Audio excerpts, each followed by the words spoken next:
Comedies where everything that can go wrong will go wrong have a lot of potential for funny gags, and Alexander and the Terrible Horrible No Good Very Bad Road Trip certainly makes an attempt to get some humor out of this vacation taken by the Garcia family.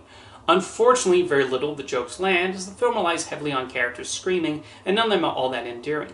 At a certain point, it just becomes tiring seeing all these bad things happen to Alexander, his sister, and parents. Despite a possible template borrowed from Judith Viore's book and National Lampoon's Vacation, the movie just sort of limps from one comedic set piece to another with little momentum. It does not take long for the film to establish the kinds of jokes the audience will witness for the next 90 minutes. It even begins with a quick montage previewing the possible perils of this road trip. The script mostly opts for wacky hijinks, which can work with the right execution, but Very Bad Road Trip seems to think the sight of screaming while things go horribly wrong is hilarious. We get multiple variations of this scenario, which come dangerously close to Final Destination territory.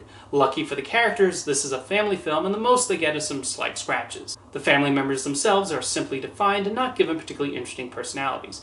Alexander understandably gets the most development, and there is at least a worthwhile message about the dangers of a doomerism mindset as he worries about every possible outcome.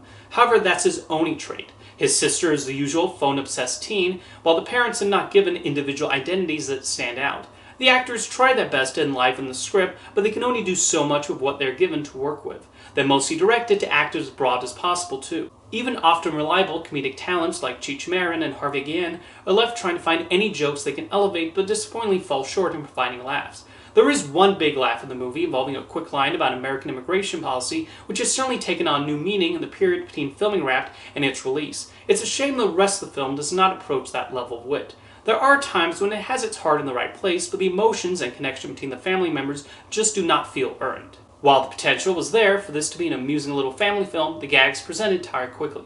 It goes for obvious cheap jokes reliant on yelling and freaking out, as well as familiar bits of a skunk and car accidents. Even some of the disastrous things that happen to this family are not particularly imaginative, and it does not help that it's difficult to even care much about what happens to them. Alexander and the Terrible Horrible No Good Very Bad Road Trip does not take much advantage of its Murphy's Law concept as a result, and ends up an underwhelming experience.